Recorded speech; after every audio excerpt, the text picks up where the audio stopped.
That's working. Hello and welcome everyone. Thank you for coming tonight. Hello in this room. Hello in the other lecture theatres, and to those online watching on the computers. Thanks for your own DUSA TV. I won't keep you long, as I'm sure you haven't come here to watch me talk for an hour. Well, I have a lot left. Welcome to Dundee, welcome to Dundee University, and welcome to the Scottish Leaders Debate 2016.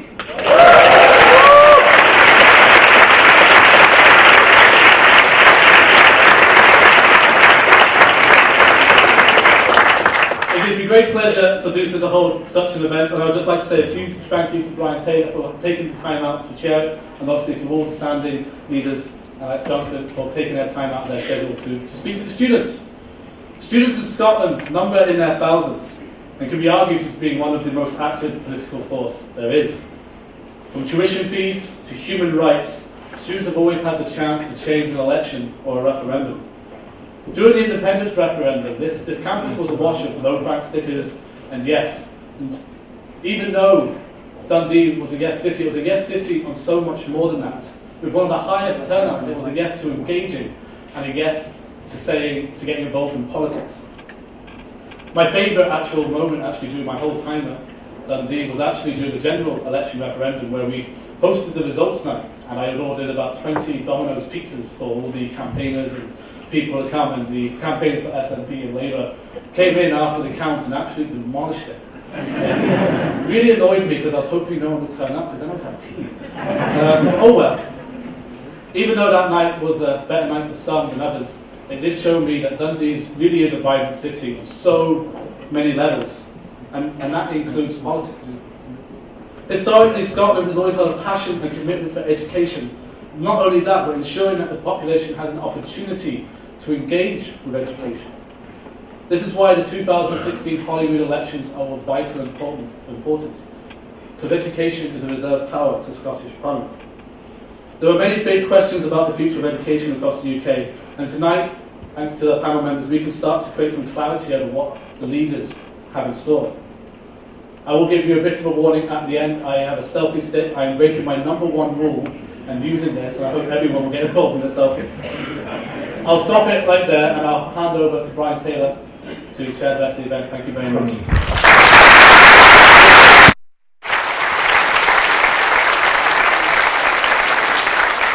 Tim, thanks very much. Tim got me here on the promise of a Domino's pizza and a pint in Menny's. I mean, you know, what could I say? Genuinely, it's great to be back in the cradle of civilization. And now that my interest in football has waned entirely over the past few months, I'm able to focus entirely upon politics. Tremendous to see such a great turnout tonight for this debate. I know that Dundee University has hosted some major, amazing debates in this chamber and elsewhere, but it's still great, tremendous to see a turnout like this. Just take you very, very briefly through the format. They'll be very, very, very brief. They'll all be brief. Opening statements from the five parties, and then we've got some questions from members of the audience, which we might expand a little bit into more general debate, but I'm really looking for contributions from the audience as well. So have yourselves all ready and ready to go and ready to ask questions. I'm going to kick off first by inviting from the Green Party, Patrick Harvey, to give his opening statement. Would you join me in welcoming Patrick, please?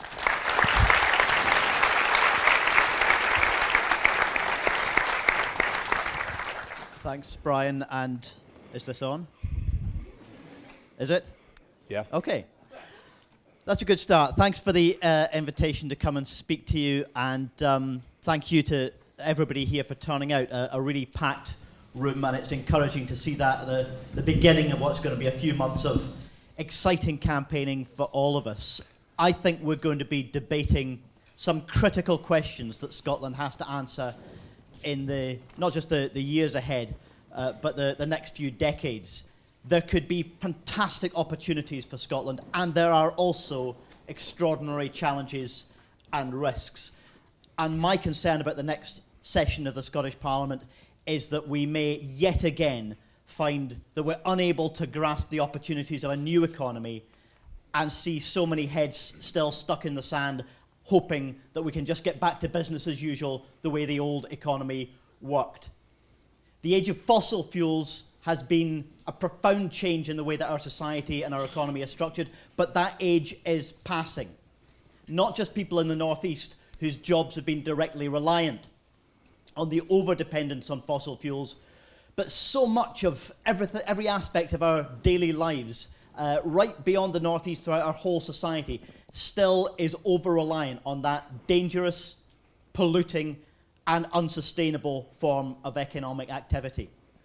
Now, as that fossil fuel age passes, there will be real opportunities. There are already jobs in decommissioning oil and gas infrastructure, which companies in Scotland are worried they're going to miss out on because other companies in other countries are bidding for that work against them. We need to embrace the opportunities that are transition away from fossil fuels and away from the top-down, market-driven economy that's dominated by a tiny number of vast multinationals crowding out diversity in every sector. We need to embrace the opportunities that the change away from that model will open up. And if we don't, the risks won't disappear. If we don't embrace that change, we'll have to live with the risks, but we won't have grasped the opportunities. I think the Scottish Parliament is at its best when ministers of any political party know that the votes aren't in the bag already every time they get to their feet.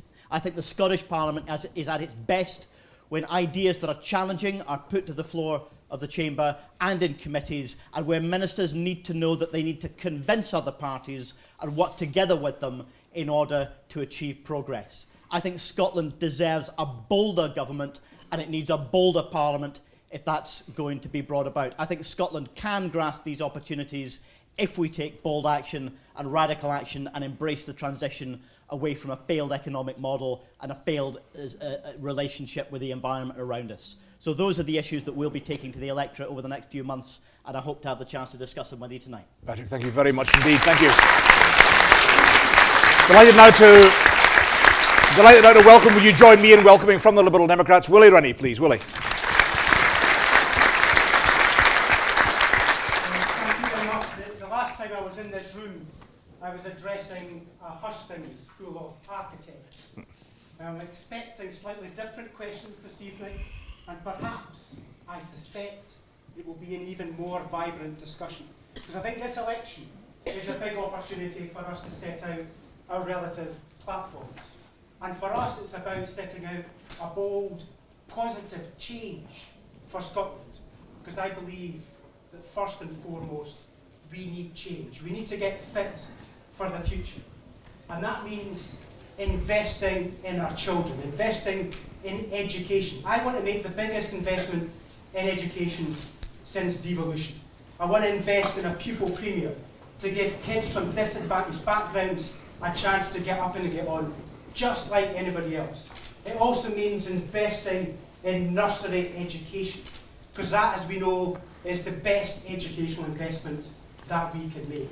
But we also need to reverse the cuts that are coming from the government imposed on our education authorities. But we also need to get our health service fit for the future.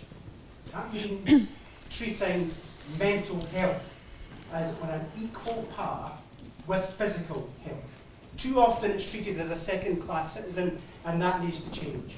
We also need to make sure that we're recruiting more GPs, because primary care is where the bulk of our health services are provided. But too often it's slanted elsewhere within the health service. And we need to improve social care, because social care is badly treated within the wider healthcare system. That needs to change. And the environment. The environment, too often we're missing our world-leading climate change targets, but we are missing those targets. That needs to change. We need to be investing in renewables, warm homes, public transport, but also ending open cast coal. That needs to come to an end. It's an old technology. It needs to move on. And civil liberties. Civil liberties that Liberal Democrats have stood up for in this last Parliament, whether it's on stop and search, whether it's on armed police, on, I would say, the shameful treatment of our once proud Scottish police force. That needs to change too. But we also finally need to move on from the referendum. I am a very proud unionist. I regard myself, in fact, as a federalist. I think it's important to be staying in the United Kingdom. But we've had that debate. There are two parties in this campaign that will love to talk about the referendum and keep it going. But for the sake of unity in this country, we need to bring the country back together again, heal those divisions, and deal with all the issues that I've just been talking about. That, I think, is the priority for this election. We can have the debate about independence another time, but let's heal those divisions now so that we can move on and solve those big problems to get Scotland fit for the future. Thank you. Well, thank you very much indeed. Thank you.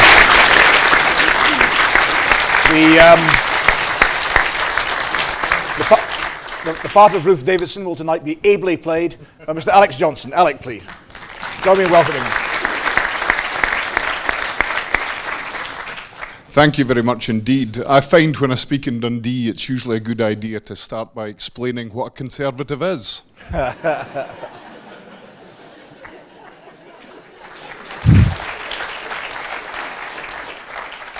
I've only got 3 minutes. You'll find that parties that aspire to government often tell you about all the things they're going to do. And the Conservative Party in this election will have a manifesto and it will tell you all the things we want to do. But government always seems to aspire to do more. And what the Conservatives have always believed is that government should actually do less. Government should be smaller. Government should have less influence over your lives. It should take less of your money. And it should concentrate on giving you the opportunities you need to succeed during your lifetime. Now, the problem we have in Scotland is that there's not enough Conservatives. If you want a government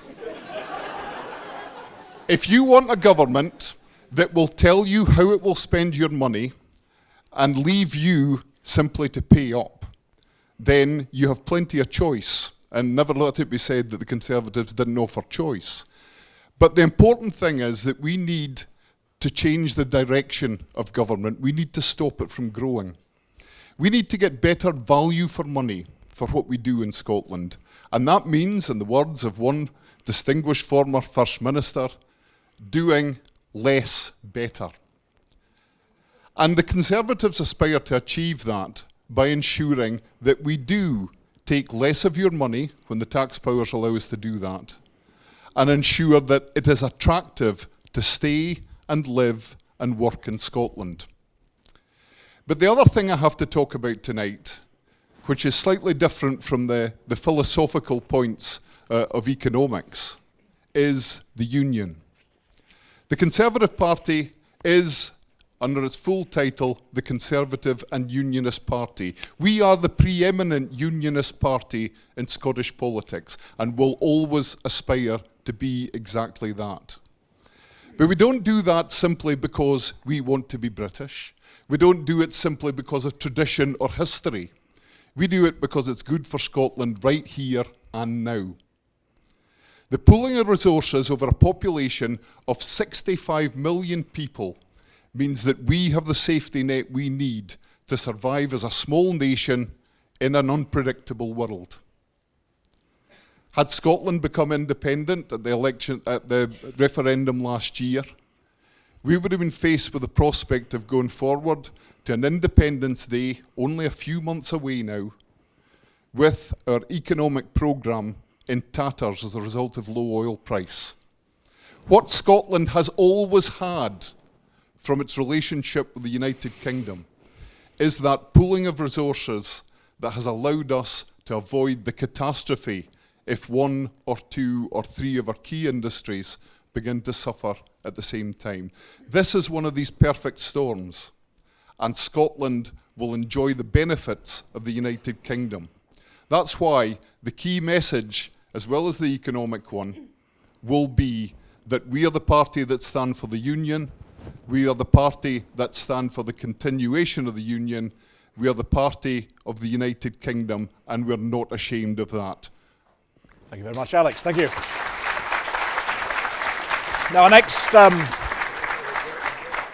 next speaker, many of you here at university in Dundee, our next speaker benefited partly from a Dundonian education. Delighted to welcome from the Scottish Labour Party, Kezia Dugdale. Kezia, please.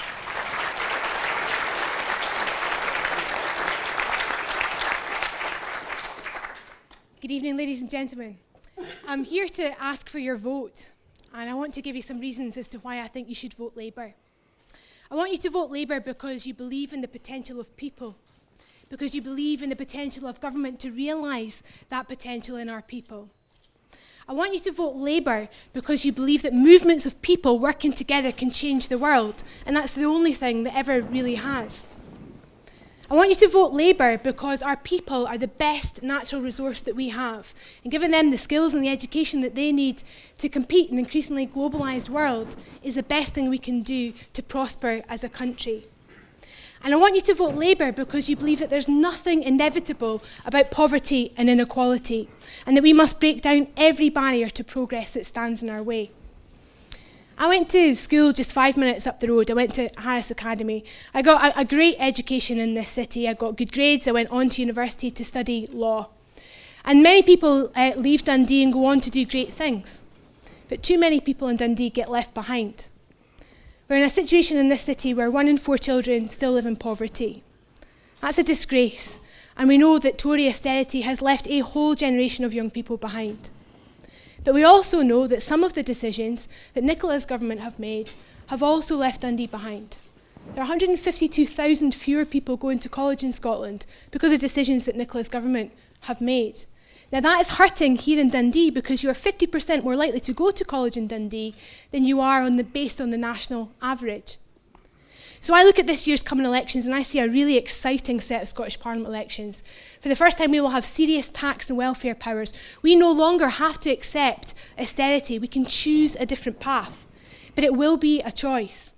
That's why the Scottish Labour Party has set out 3 different tax choices that we would take from both the SNP and Labour. And the Tories, my apologies. One of those is a 50p tax rate for education. We would ask everyone who earns over £150,000 a year to pay a little bit more.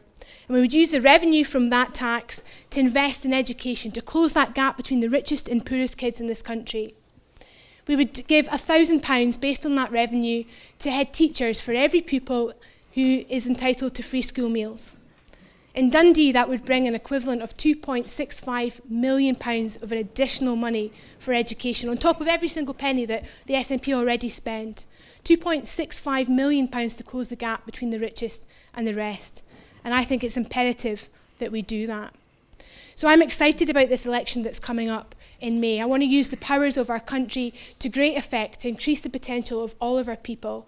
And I ask you to vote Labour because we are the only party that first and foremost stands and exists to tackle poverty and inequality. Thank you. Thank you very much, Nikes.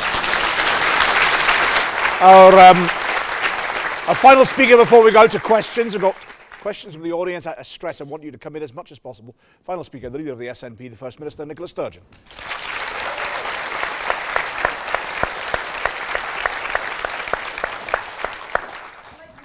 Thanking the University for hosting tonight's debate. We will all no doubt meet each other many times between now and May the 5th, so well done and thank you to Dundee for being host to this first debate of this election year.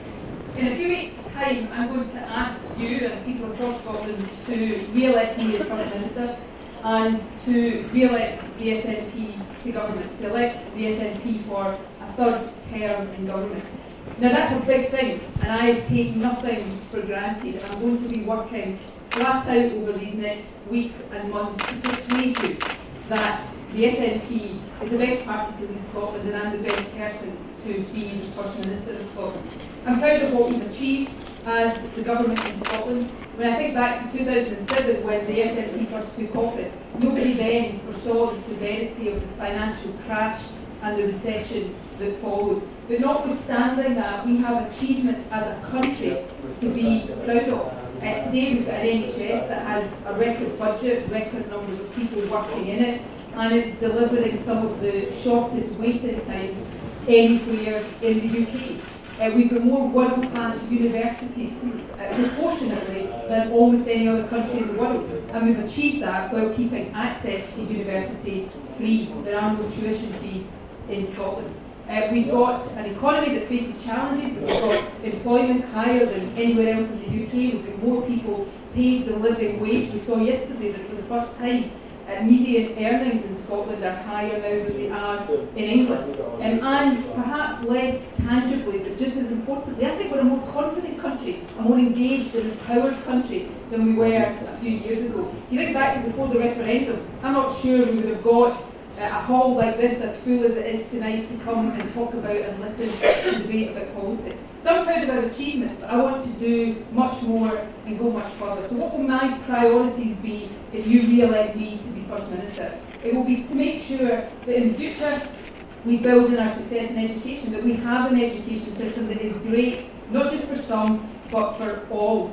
I want to see us double the provision of early years and nursery education, and I'm determined that we close that gap in attainment between those in our most deprived areas and those in our least deprived areas. I want us to make sure we equip the health service not just for today, but for the challenges it faces in the future. We need more treatment centres to deliver the greater numbers of knee and hip replacements and cataract operations that our ageing population will require. But we also need to invest more in social care and primary care and mental health to deal with the challenges of that. I want our future economy to be based on the skills, the innovation and creativity of the people in our country. I'm determined that we use the new powers coming to our Parliament over tax and welfare, limited though they are, in a way that is fair and progressive and shows that there is an alternative to the approach the Conservatives are taking in Westminster to welfare and social security. But I don't want us to stop there. I want us, and I will keep arguing,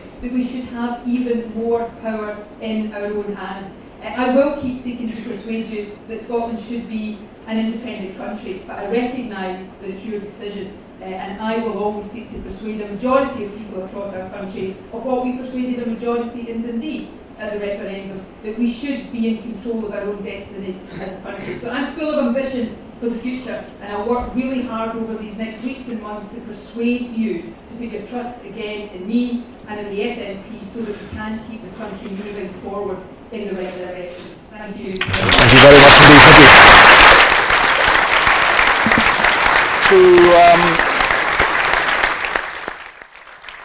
Thanks for that. Thanks to all our speakers. To questions, let's go straight to it. It's Edward Holmes in the audience, please. Edward, you've got a question, I believe, if you can give it to us. Is there a microphone able to go Edward's way? Is there a spare mic? No? Oh, yep, that's it. You don't have to pinch one of the speakers' mics, do you? That's great, thanks. Thank you.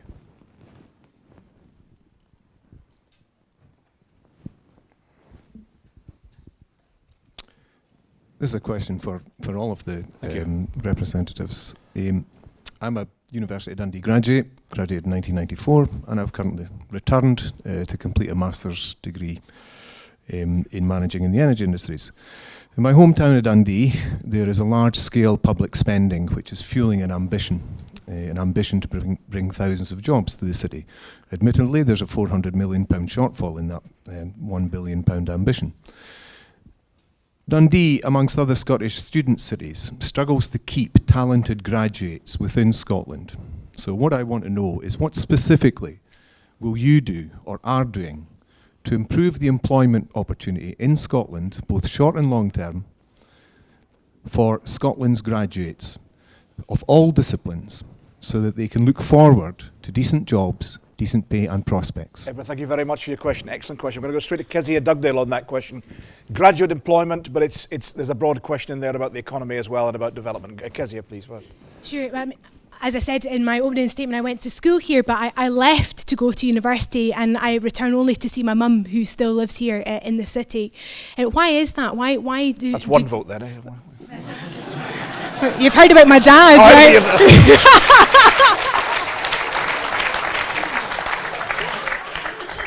I didn't bring it up. I thought I would do that first, just to get it out. Forgive me, Yeah. please. If I could say, I think, listen, Dundee is utterly transformed from the place that it was when I went to school here, and that is amazing, and it's still in transformation.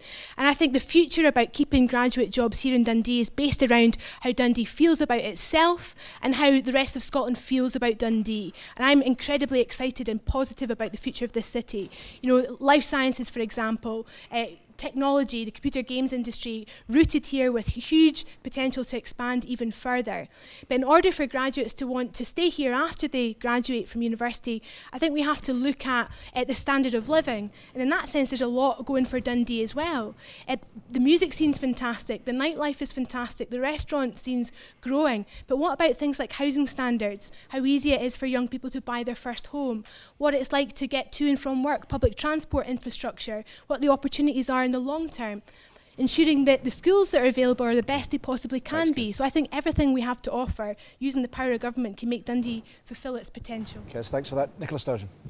I think what's happening in Dundee is truly transformational right now. I was down seeing progress at the waterfront development this morning, and that development with the V&A Museum at its heart, I think will transform the fortunes of this city. I mean, the construction of that development will support thousands of jobs, and it's got the potential to bring people to Dundee and to support high value, high quality jobs in the future. Graduate jobs, that's what Edward's asking about. Graduate, yeah. What we need to do, and what we are doing, is support the industries of the future. Scotland's lucky, we've got key competitive strengths, not just in oil and gas and renewable energy, but in life sciences and creative industries, in particular now in tech as well. And we've got an economic strategy that's focused very much on the kind of things we need to do to create high value graduate jobs and keep our best talent here, focusing on innovation. We're going to innovate our way to economic success, in my view, making sure that we're an outward looking economy, that we're looking to export more overseas to grow our economy in that way, and making sure that we're supporting high paid jobs, and the value of jobs is really important. I think right now we've got everything to be really optimistic about, and I think this city is a shining example. Thanks for that. Patrick Harvey, you questioned the drive for growth as an approach to the economy. Well, let's start off on a note of consensus. Others have talked about the investment in the physical environment, and I certainly welcome that. I think the state has a really important role to direct investment, and I very much will welcome the day when I'm able to get into the station through the front door again. It's been a long-standing frustration. But yeah, Nicola talked about some of the strengths, and there are strengths and huge opportunities in the Scottish economy. But Nicola mentioned the oil and gas industry as part of that. The oil and gas industry is not a strength, it is a vulnerability in our economy. And this is not an argument that is only heard from environmentalists these days. Just a couple of months ago, Mark Carney, the Governor of the Bank of England, was warning the City of London that this is a profoundly overvalued industry. It's valued according to its reserves, and the world has dramatically more reserves of fossil fuels than we can ever afford to burn. And that's before you look at the increased ambition that the Paris Agreement in December embodies. No fossil fuel producing country in the world, I believe, has yet got to grips with that reality, and the reality that most of that stuff is going to have to stay in the ground. We have still got the opportunity to shift our focus and to ensure that we're investing in the alternatives, the truly lasting and sustainable industries which will grow and will last with us for generations. I spent part of today with some folk working in the games and digital and creative industries, and part of their frustration is they know graduates are getting churned out and then leaving Dundee. We need to be investing in the new ways of working, not kidding ourselves on that one or two vast big names are going to dominate that space, like another rock star or another, we need to be supporting the new, open, more collaborative ways of working that I think a lot of people working in that way want to embrace, and I don't see that coming from Scottish enterprise at the moment. A shift of emphasis there would be very welcome. Thanks for that. Thanks for that. Still another question about graduates and employment. Willie Rennie and then Alex Johnson. Willie, please. Pass the mic, yeah. I think the combination of quality of life is important for graduates who want to know the experience of the place they're going to be living and working and bringing up their families is really important. And that's why I think the Waterfront project is an important aspect of trying to keep the graduates here that have been educated. Another part of it is the new industries, the new technologies, the games industry, various other ones, renewable sectors, having the critical mass of jobs in this country that that if that particular job doesn't work out, you can get another one somewhere else. So you've got a chance of staying here rather than having to go off to the bright lights of London or somewhere else in England. So having that critical mass of activities is important too. The third thing that this is where government is really important. I think we need to stop chasing the tax dodging Amazons of the world and bring in screwdriver jobs effectively to Scotland. The plant outside Dunkirk, I think with many jobs, I'm sure many people are enjoying those jobs. I can tell you that many more who would never ever work there. The quality, the experience is terrible, and we need to bring those kind of things to an end. Let's invest in the new technologies and new industries that are homegrown, rather than trying to attract tax dodgers from other countries. Willie, are you saying Fife would be better off without the Amazon? I think Fife would be far better off if we had invested in homegrown industries to create long-term jobs, rather than trying to chase after companies like Amazon, who just simply dodge the tax. Alec Johnson, then I want some contributions on the economy, either from the platform or the audience. Alec Johnson, on that question about graduate employment and the opportunities. Yeah, I think the premise set out in the question requires ambition to achieve, because Dundee as a city is very strong in terms of higher education and produces a very high number of graduates for the population of the city as a whole. So it's a big step to think about creating ways that we can ensure that these graduates all find jobs within the local economy. But it's not impossible, and the reason is a simple one, and that is that where you gather the best of people together, the opportunity there is to do research and come up with innovation, new ideas in the world of life sciences, but also in a number of other areas of technology. And what we need to do is underpin the economic advantages that these new technologies can bring, to find the investment, to channel it into areas like Dundee, so that the new techniques, the new discoveries that are made here are actually exploited here commercially, creating jobs for graduates, then creating jobs for those who aren't graduates but can work within these industries. That's how Scotland operated in the past. We came up with the new ideas, we made them work commercially, and we employed people as a result.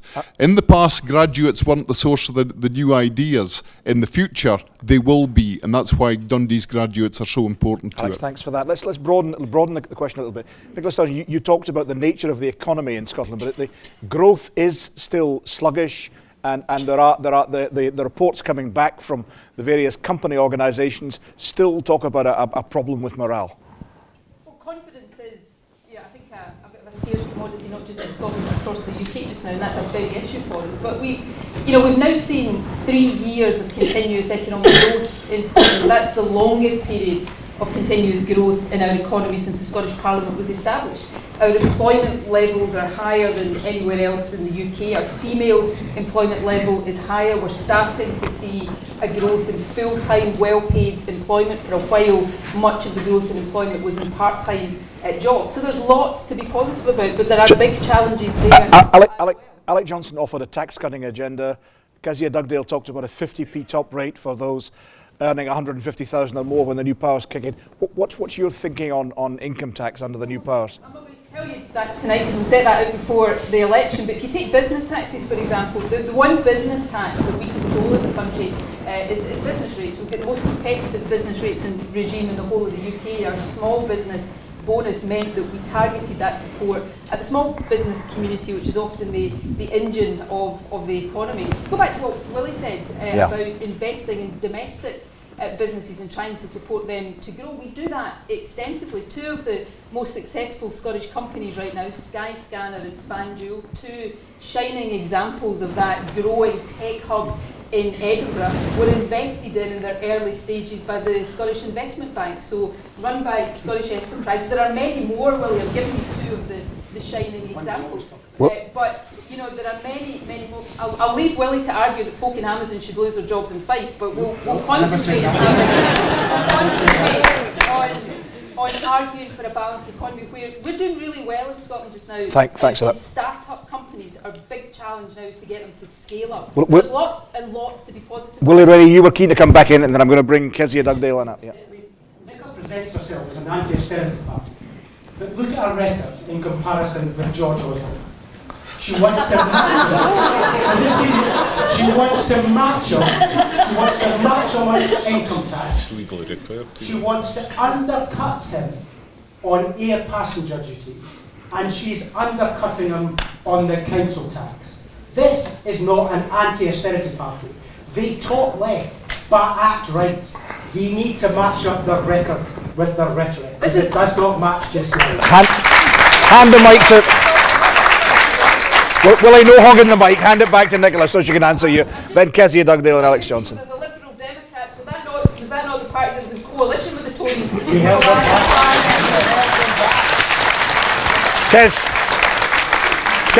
On this broader economy point, Kezia Dugdale and then Alex Johnson. Kez.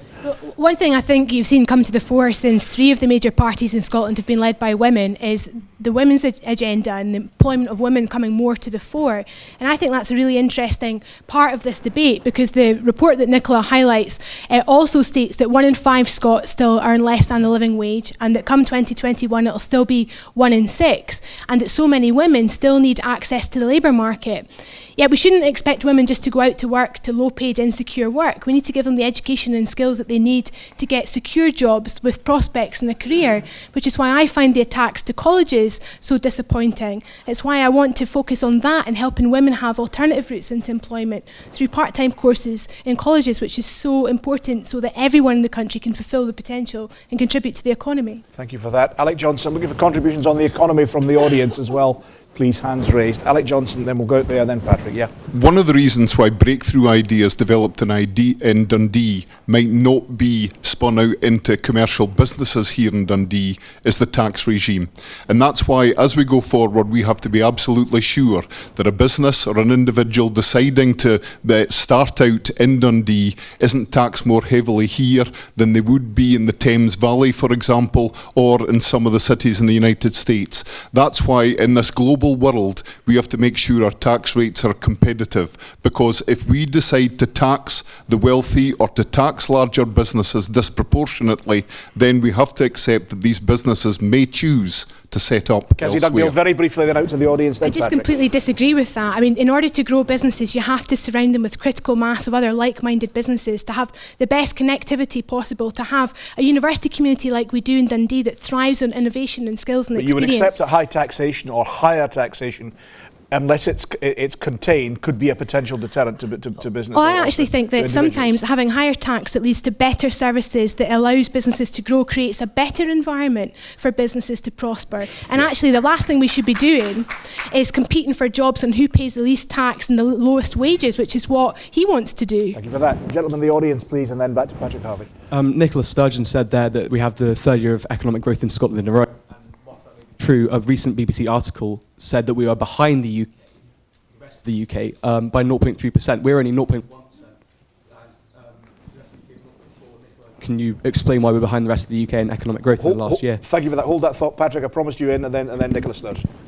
Yeah, I mean, I have to confess, I feel a kind of frustration here, because although I can find elements that I agree with several of the speakers on, for example, Kez is quite right to say that tax competition does not lead to success for a society, and that's what we should be caring about. There are plenty of businesses that operate in higher tax environments than the UK already, and they see that they get a benefit from that in terms of the skills and training of the workforce or other things that we have to invest in collectively.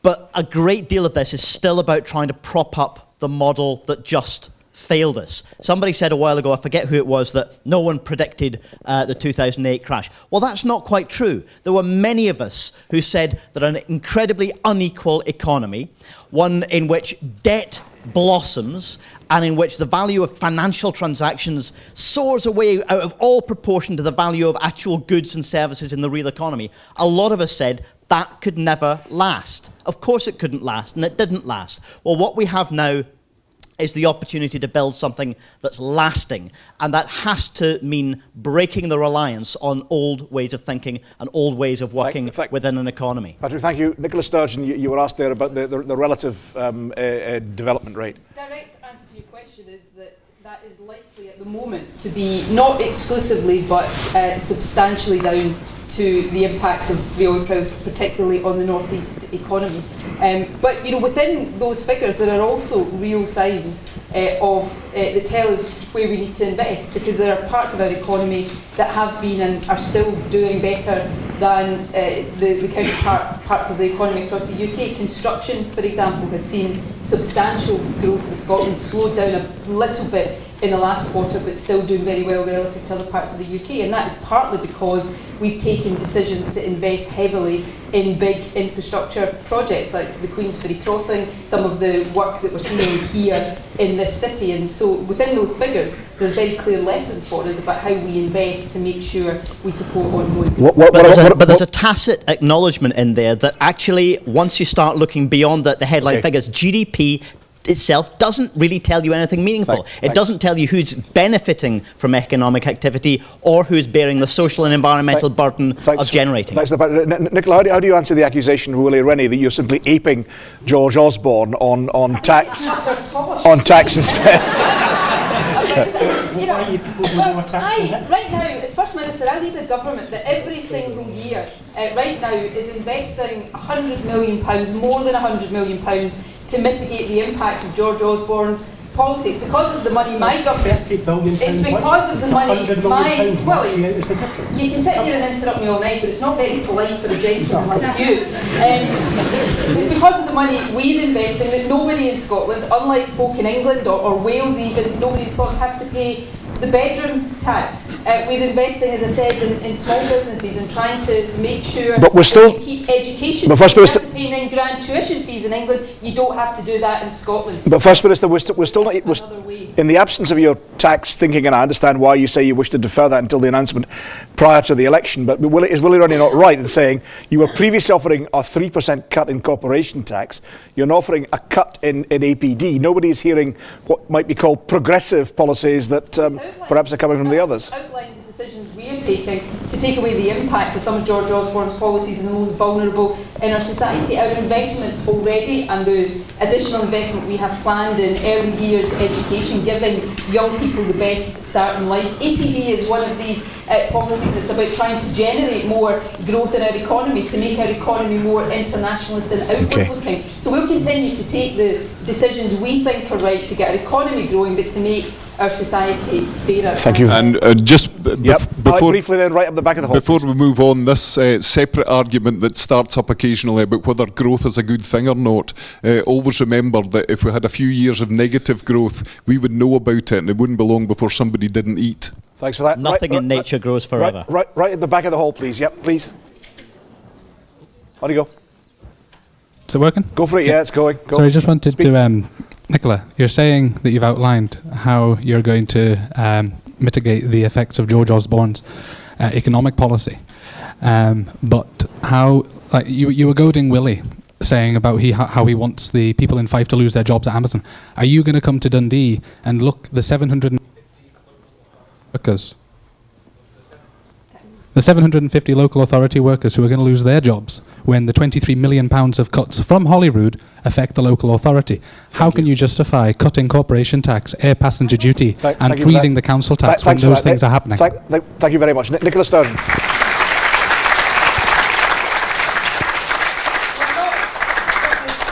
Corporation tax, because I don't have the power over corporation tax. I wish I did have more tax powers over a wider range of things. Look, the Scottish Government's budget has been cut in real terms every year since the Tories came to power. We try to deal with the impact of that as fairly as possible. I know times are tight for local authorities and for other organisations in the public sector. The reduction in local authority budgets next year is 2% of their total revenue expenditure, and that's before we take account of the additional £250 million that we're proposing to invest in social care to help local authorities, in partnership with the health service, provide better social care services. So these are the decisions in a tough climate that we are taking to try to protect what matters most in our public services as much as we possibly can. We're investing next year an additional £500 million in our National Health Service to make sure it can continue to deliver for the people who rely on it. And all of these parties, if they want to make different decisions, we're still in a budget process. So let them come forward with their proposals, but let them not just come forward with proposals about how we spend more money. Let them come forward with proposals about how we fund that extra. Thanks for the First Minister. Kezia Duggill, you've faced that accusation before that Labour puts forward individual plans without drawing into a coherent alternative budget.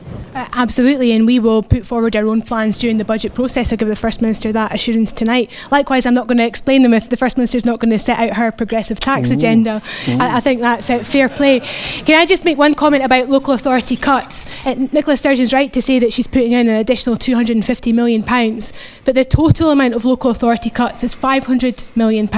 So give with 250, take 500 away with the other. But the actual point I wanted to make, Brian, was about air passenger duty, because this is one tax cut that Labour wouldn't make. We would use that money differently. And why that's important is that the only evidence that exists to say the air passenger duty cut would be good for the economy was produced by Edinburgh Airport. I wonder why that was. Now, we have evidence to show that every £1,000 used to cut air passenger duty supports about 9 jobs. That's the Edinburgh Airport figure. Spend £1,000 to maximise the income of low-income families, and you can secure and support 15 jobs. That's why everything we can do to help people who are poor or face inequality every day is actually sound economic policy. How about if the overall tax cut revitalises the economy more generally and provides employment for those who are currently in low wages? Well, we had a discussion earlier, but I don't think that having a low tax agenda is the way to create a sustainable, prosperous economy. Willie Rennie, very briefly, then we're going to move on to the second question because we're out of time. For being in government with the Tories for 5 years. We went into that government to hold the Conservatives back from doing their work. I can tell you, I never ever thought a nationalist government would be determined to outdo the Conservatives, even though they're not in administration with them. But that's exactly what Nicola's doing. She's in favour of lower tax than George Osborne, despite her rhetoric. She needs to match. Willie, did you not warn your party against going into coalition with them? No, I didn't. No, I didn't. Was that Tavish? Maybe that was Tavish. No, that was Tavish. No, I actually. Getting agitated. I was proud of the fact that we cut tax for those on low and middle incomes. Okay. The workers, the poorest in society, benefited from the Liberal Democrats being in government. That would never have happened with the Tories. I'm not entirely sure if that's the case. Hang on, no. Right, before we're up. By the Liberal Democrats, not by the Conservatives. Right, to borrow a phrase, to borrow a word from the presiding officer, wished! Can we move on to a second question? Leah Farnan in the audience, please. We're up, yep, there we are. Yes, on you go. Thank you. In Dundee at the university, we've got a growing population of international students. So with the EU referendum coming up, what was your party's views and what would your party do if we were to exit to continue that international students can study at ease in Scotland? Okay, a very precise question there, but we can broaden a little if we like into Brexit more generally. Alec Johnson, first of all, on this one. The students and those from other parts of Europe, would they be deterred if there is British exit from the European Union? Perhaps you would welcome British exit from the European Union, I'm not sure. I'm not going to go that far. It's a night for dodging questions. I think the situation, if you look at international students at the moment from beyond the EU, we benefit greatly from these students. We have problems relating to post-study work visas that have to be addressed, but nevertheless we do benefit from that. I believe if it were the case that Britain ended up outside the European Union, that our education establishments, our education institutions like Dundee University would be key parts of our economy, and that bringing students in to be educated would be a very important part of what we did. In this country we have a long record of providing education internationally, and I think that could be improved and continued. Looking at the whole issue around the United Kingdom's involvement in Europe, which I think is a very significant one, we are at a key point at the moment where the Prime Minister David Cameron is negotiating or attempting to renegotiate Britain's position within Europe. I think that's vital. I think Europe, the European Union, is a failing institution. Its pursuit of economic and political convergence has done it no favours. It's done it much more harm. And that unless we can change that direction, then Britain's future may lie elsewhere. So you need something pretty big from those negotiations that are due to conclude at the European Council in February, or you're going to say okay, let's get out of it. I want something that will indicate a clear change of direction for the EU and one that will deliver a European Union that is for the benefit of its citizens, not for a handful of people who want to steer some pan-European project for their own ends. Thank you very much. Kezia Dugdale, reverting to the question on, I did say broaden it, and I'm grateful you did, Alex Johnson, but the question as well on students from all cultures and nationalities. Alex Johnson has an utter cheek to say that we have a problem with the post-study work visa. The problem is that your government cut it. You are quite happy to take international students' money when they come to study here, and then you ask them to leave. What we should do is ask international students to invest their whole future in this country, and that's what we did when we had Fresh Talent in place, which was a Labour initiative. You should be utterly ashamed of yourself for that remark. Can I make... He doesn't... I make a slightly wider point. I mean, I go around the country and speak to university principals all the time. There's one of them in the room tonight, and when I ask them what the big challenges universities face, the first and foremost thing they say every single time is the visa system, it's the immigration system. So that is going to be an issue regardless of our situation in Europe. But can I say, if the European Union referendum is in June, and it looks increasingly like it might well be, we have to stop worrying and arguing and debating in the press every day what will happen if we vote to leave, and start making the case for why we should stay. And I think membership of the European Union is a fundamentally good thing for Scotland. Why? It supports jobs, it supports trade, the social charter. The social charter across Europe, the idea that we collectively work around standards at work means that we can bring jobs to our shore without competing on low wages and low skills. We can demand a global high skills agenda by working with other European countries. So I am proud to make the case for why we should stay in the European Union, and I look forward to getting on with it. Thank you very much, Patrick Harvey. On the issue of post-study work visa, first of all, I was a member of the cross-party Smith Commission, which after the referendum sat down to try and figure out what other form of devolution should happen, and one of its recommendations was that the UK government should be willing to explore the alternatives, a replacement for the post-study work visa. I was pretty cynical about the whole Smith process, and I'm sorry to say that my cynicism has been entirely justified by the complete betrayal by the UK government on even holding out the opportunity to negotiate on alternatives that could be put in place. So I would like to think that any political party that did take part in the Smith process, and that's all of us here, will go into the Holyrood election saying that we're not going to accept that position from the UK government, and that a replacement for the post-study work visa is back on the agenda, whether they like it or not. On the issue of the European Union, I have to say that whichever decision Alex Johnson makes at the end of the day about whether he's voting in or out, I'm not on the same side of the debate as him.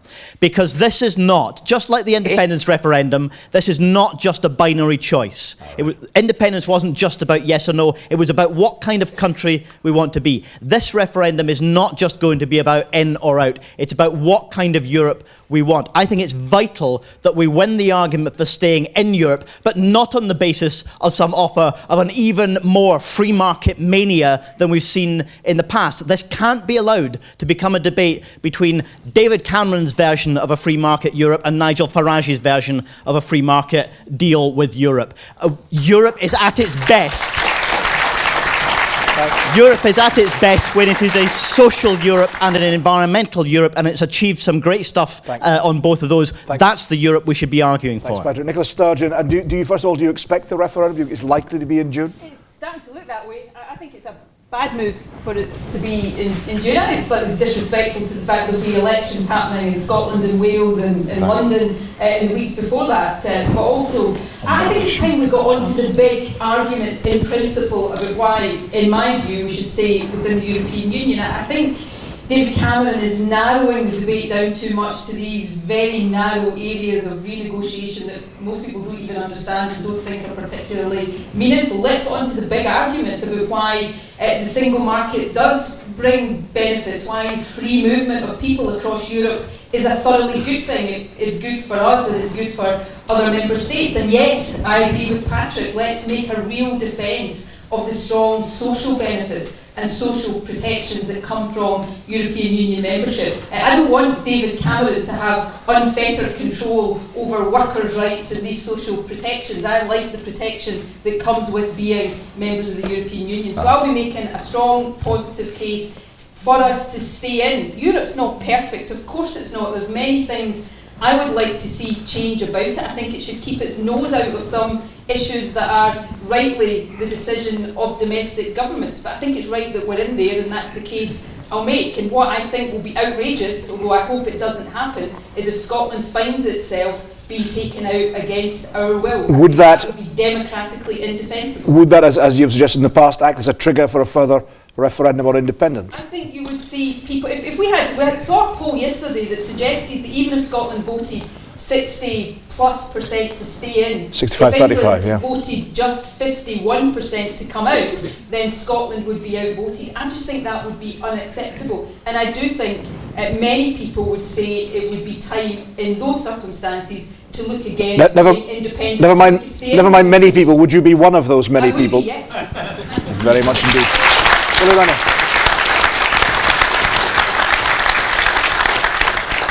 This is not some proxy debate for independence. This is far, far bigger. We need to be talking about the real benefits. I actually think the European Union, next to the NHS, is one of the greatest institutions and creations of our time. Not a failing institution like Alec Johnson has No, said. I don't think it's failing at all. Of course, it's got faults. But if you looked to previous generations, they would look upon us with great envy. The fact that we are able to cooperate on trade, on social standards, on environmental standards, right across the European Union. That we're not engaged in constant conflict across the European Union. Because that was the experience of Europe for the previous centuries. Now, I think we should really recognise the big benefits that we have of that cooperation. And that's why I'll be making a very positive case on its own merits for staying in the European And on the forgive me, I diverted you to other topics, but on the question about students from elsewhere being enabled to study in Scotland in the event of exit. The kind of free movement of people, but also the I see, that's one of the strong education aspects. is Yeah. critically important. I actually hope that we see some progress in the UK government on the post-study work visa. The fact that we're all united, officially the political parties, maybe not Alex Johnson, the political parties are united on this issue, I think should carry some weight and make a difference. Thanks. But the big issue here is about making a big positive case for the European Union. Thank you for that. I think we too often take it for granted. Willie Roddy, thank you for that. Alec Johnson, you had one brief point you wanted to make. It's my job, I suppose, to argue against the Europhiles, however positive they are. I don't find the EU that is currently holding the people of Greece as some kind of economic hostages a particularly attractive organisation. And that's the reason why I want a deal and I want a vote on it. And that vote has to be quick, because Europe is in such turmoil at the moment, it's in a state of flux. If a deal was done at the European summit later this month, then we have to vote on that quickly. There's no point in doing a deal and then voting for it a year down the line, because Europe could be a very different place. In fact, many of the governments may not even be there anymore. That's why we need a quick referendum once the deal's on the table. Thanks, well then all forgive me, I'm going to have to move on to the third question. Thara Pakyaharaja in... Where are you? Oh yeah, thank you. Great, thanks very much. Yes, please, your question. Care for mental health has been overlooked and underfunded. Realistically, how is your party going to progress towards a solution for this issue? Okay, the care of mental health. Willie Rennie, you mentioned that in your opening remarks. Maybe to go to you first on this. Do you know there are no beds for children and adolescents north of the Tay in Scotland for mental health? There are no beds. There was a young mother came to me and said that her daughter was self-harming, and it took a year from seeing the GP to get to a consultant. I can imagine what that feels like for somebody at that age. It must have felt like a lifetime. And that's what we need to change. We need to invest in mental health services on a par with physical ill services, because too often we do the opposite. So we need to make big changes. Now, there have been extra consequentials come from the budget consequentials come from the UK government. Some of that's been invested in mental health services in Scotland, but we need to go so much further to invest in adult services, but also child and adolescent mental health services, because I think they're treated as second-class citizens. And that needs to change. Thanks for that, Willie. Nicola Sturgeon, you've faced this question from Mr. Rennie and from others in the Chamber, indeed, I think almost the week before last. Anyway, your contributions. Yeah, I mean, I actually agree with much of what Willie Rennie said there. Traditionally, in the health service, not just in Scotland but across the world, mental health services have been treated, they used to be called the Cinderella service. Now, in Scotland, unlike in England, we've never had a legal distinction between mental health services and physical health services, but I think everybody would accept that when it comes to attention and priority and investment, there has been a long-standing distinction. And what we're seeing now is a rise in demand for mental health services. Now, some of that actually we should see as positive, because people are much more aware of mental health problems and what services could be available to help. The stigma associated with mental health is now much reduced from what it used to be, so people feel more able to come forward for help, and that's a good thing. But we've got to make sure that we're investing in the services to make sure that somebody does come forward for help, they're getting that help, because there can be nothing worse than if somebody is plucking up the courage to come forward to find that that help is not there. We have plans to invest over the next few years an additional £150 million in improving mental health services for all ages, but including child and adolescent mental health services. I was outlining some plans last week for how just over 50 million of that is going to be spent to increase access to psychological therapies, so that we can vastly increase the number of people who can access those therapies. So this is a big focus. The health service has always faced challenges. The challenges it faces in the next few years are about more of us living older, for longer, and from mental health, more people coming forward, and these are the challenges we've got to address if our health service is going to be fit for the future. So we're absolutely determined that we do that. Nicola, I'm going to bring in the other members of the panel in a second, but can I go back to the questioner? What prompted you to raise this? I know it's a big issue. What's your concern on this topic? Well, I think it's mental health is kind of taking a back burner when it comes to the health service. So I feel like more funding should be provided when it comes to mental health, and especially with children and adolescents. And yeah. Thank you very much. Thanks. Patrick Harvey, let's bring you in, please. Yeah, I mean, I think you're going to find very strong cross-party agreement on some of the questions of principle. That there's a profoundly positive change to welcome in the fact that mental health is higher up the agenda now, as well as the reduction, not elimination, but reduction in social stigma, as Nicola mentioned, the fact that this is something people feel more able to talk about and more willing to recognise. We need to make sure that employers are in that position as well, of recognising the impact that mental health has on people, but also the impact that working conditions have on people's mental health. And if we're, as a society, more able to take responsibility and discuss these issues, that's profoundly positive. It does mean investing in those services, and investing in services doesn't happen unless we're willing to raise the revenue to do so. So whether we're talking about mental health or any other public service, the next Scottish Parliament is going to have to be willing to raise the revenue to invest in those services. To increase taxation, either at the national or the local level?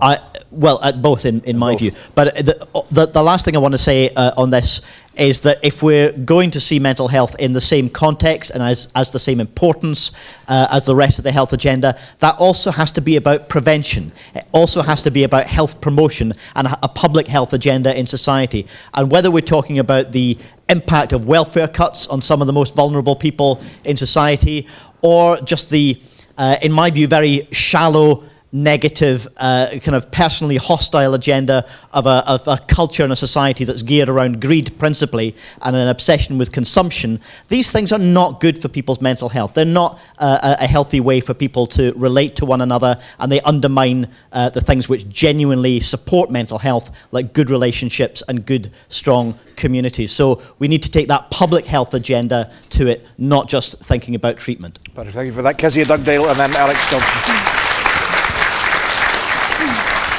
Kezia, please. Mental health is, of course, a huge issue in a university community like we meet tonight. And I'm minded of that because when I was at university, my flatmate had a breakdown, and I watched her over several months be consumed by depression and really have nowhere to turn until it got very, very serious. And my first job was as a welfare advisor at Edinburgh University Students' Association, where I used to see students every single day who clearly needed help. And I would refer them to university counselling services that had weeks and weeks of waiting lists just to be seen by somebody. So it's a huge issue in a university campus. What underlines poor mental health? Well, we know it's complicated, but two things just to really pick up on what Patrick said. One is debt is very often, certainly when it comes to presentations at GP practices, stress and anxiety manifest themselves in a GP practice, largely are about people's personal finance situation and the lack of help that they have in their lives.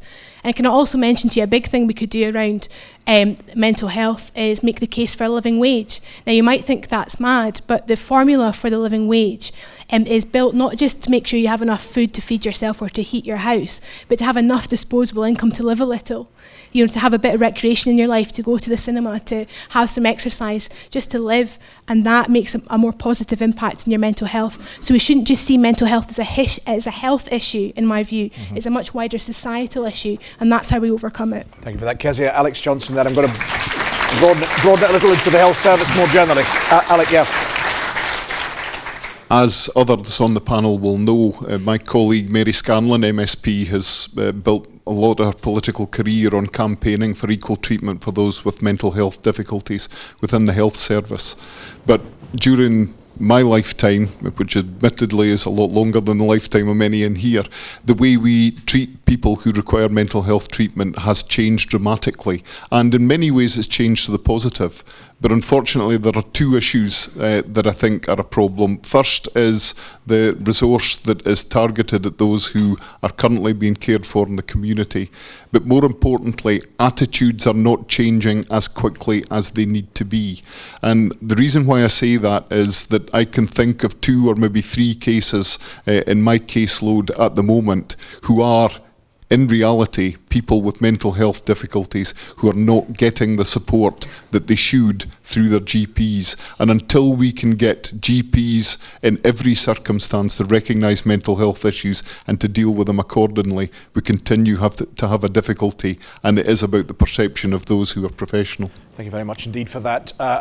Excellent contributions on that. We've got a few minutes left. I'm going to broaden this very slightly into the health service more generally. Bring in Nicola Sturgeon first of all on this. Your government says that you continue to protect the health budget, but aren't the demands always going to outpace the supply of cash to meet those demands?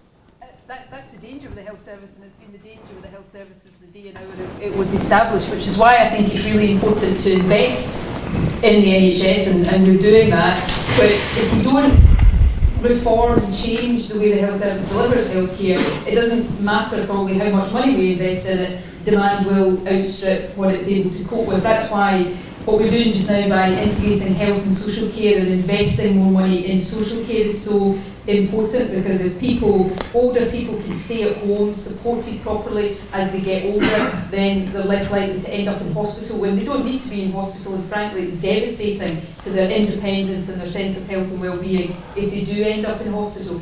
Investing in primary care so that more people can be treated in the community, again without going into hospital. And what I spoke about earlier on, making sure that the way we organise our hospitals is fit for purpose as well. The ageing population means that there are going to be thousands, hundreds of thousands more very basic operations needing to be done in years ahead, and I'm talking knee replacements and hip replacements and cataract operations. That's why we're proposing 5 new specialist elective hospitals spread across the country to do what the Golden Jubilee in Clydebank does right now, purely elective treatment, so that people are not getting their planned operation interrupted because there's been a spike in emergency demand. So these are the things we need to do to reshape the health service so that it is fit for the challenges that are undoubtedly. Is that not what was going on at Stracathro before you closed it down? We didn't close Stracathro. We took it back in. We simply took it out of the private sector and put it back into the National Health Service. We didn't close it down. Stracathro is still open today. First Minister, a tiny one. Before I bring in Kezia Doug, you'll have seen the comments by the Chief Nursing Officer about rudeness on the wards. What do you make of that? I actually think the Chief Nursing Officer was making a a reasonable point. Our nurses do a fantastic job. I have my sister works in the health service. She's not a nurse. I've had, as most of us do, many family members who've worked in the health service. I have nothing but admiration for everybody who works in our health service, and often nurses are at the front line of that. What the Chief Nursing Officer was simply saying is that nurses, like all of us who interact with the public, perhaps this is particularly important in the health service, have to remember that, you know, if we're not feeling great one day and maybe snap at somebody, then that can have a huge impact on somebody who's having health care. So I think she was making an important point, but it was not intended in any way to undermine our chastise nurses. Kezzy Dougall, your diagnosis of the health service? Boom, boom. I'm here all week, you know. But, no, actually I'm not, but we'll go. The National Health Service is one of the Labour Party's proudest achievements, and I take questions about its future in that regard very seriously. We have to recognise, though, that it was designed to fight disease. That was its purpose. And now the biggest thing it faces is not so much disease, but old age. So we have to reform it and make sure that it's fit for the future. And children born in Scotland today, 1 in 4 of them will live to the age of 100.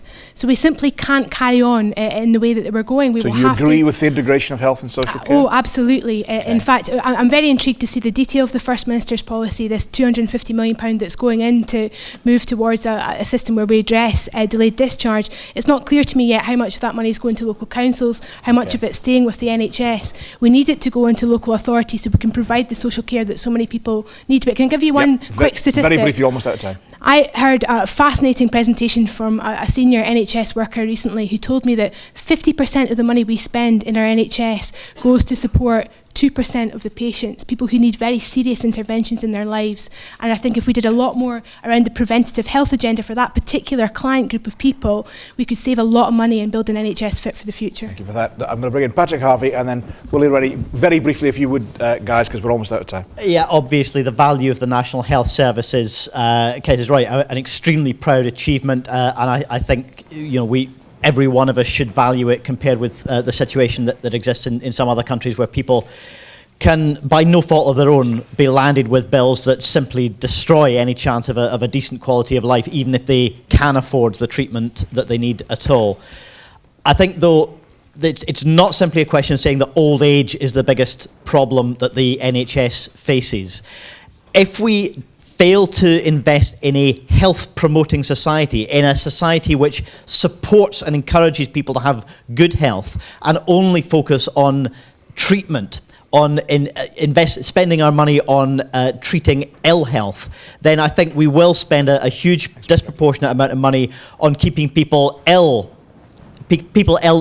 and ill for longer, rather than elderly and fit and well for longer. The huge opportunity has to be about seeing an increasing lifespan as a chance to have an increasing length of fitness and wellness and health and contribution to society. Will it run very, very briefly, if you would, please? I think the rudeness on the wards, if it exists to any great extent, is in large part down to the enormous pressure that nurses and doctors are under. And it is enormous. My sister herself, she's a nurse. She tells me almost daily of the enormous pressure that they face, and therefore the quality of treatment that they are unable to provide because of the lack of resources. I think we need to look seriously at whether we're matching the real demand in the NHS with the resources. That's what needs to change. But secondly, we need to make sure that GPs are properly recruited. We have a massive shortage in primary care. The proportion of resources that are invested in primary care has reduced over the years since this administration has been in charge. Yet the bulk of the work in the NHS is done in primary care. We need to reverse that to make sure we've got proper investment where it really, really counts. That's the kind of change I think we need to make to the NHS that we all value. Thank you very much indeed. From me, a big vote of thanks to Dundee University, the Dundee University Students' Association. Just say this is the liveliest political debate that has been in Dundee since 1922, when Winston Churchill faced Neddy Scrimgeour. Thank you very much indeed. Thank you.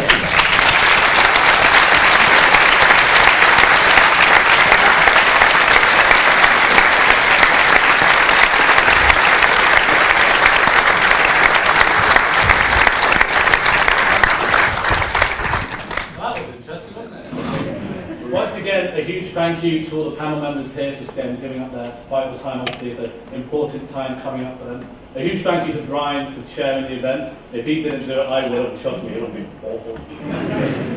And I think my second, and probably my biggest thanks goes to Dominic Younger, the Vice President of Communications and Campaigns, and Stuart Squire, who is our Democratic Support and Policy Coordinator. They've been the two other major leads, and without their organisation, trust me, it would have been a far less slick event, so I just want everyone to put their hands together for them.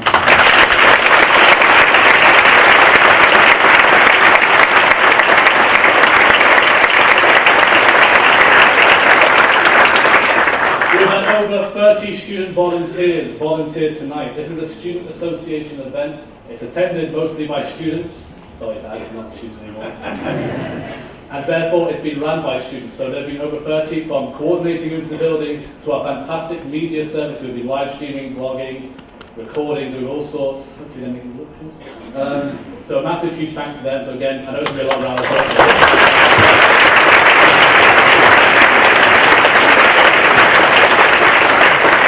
Thank you to the university, especially external relations to the events department. I got an email from the events manager with all this massive list of things that I should be doing. And I never thought that a glass of water would be so arduous of a task. It really didn't, but we almost got it. So a huge thank you to the university and external relations for that.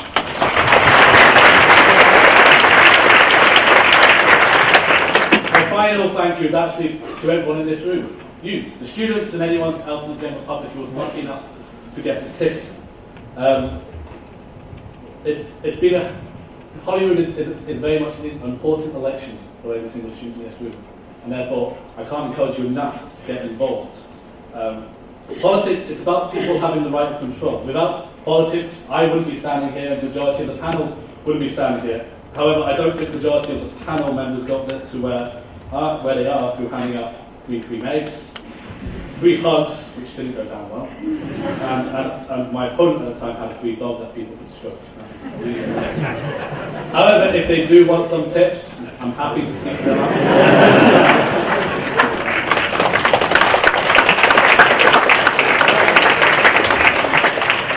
This election period is all about engaging. It's all about holding the representatives in front of you to account. Make the change that you want to see happen. So I'm really glad to see everyone in this room and beyond engaging. Within the university, we have plenty of political societies, and they're downstairs showcasing themselves for you. And further afield, we live in a city that is at a turning point. As I was talking about, the redevelopment of the waterfront is a huge opportunity for Dundee, but it only works when you actually have a say in how it turns out. For any first years that are here, it's going to affect you the most. I'm leaving, so it doesn't bother me. Oh wait. So I'd just like to end and urge everyone in this room to get involved and get engaged and vote in the next elections. Thank you very much.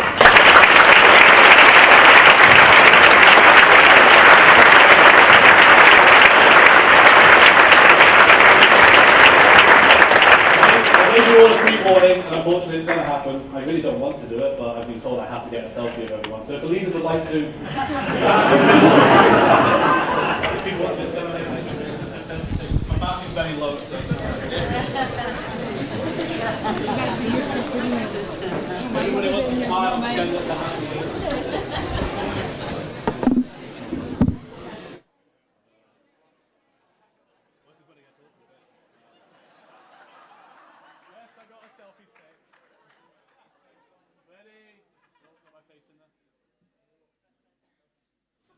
And it's not taking a photo, of course.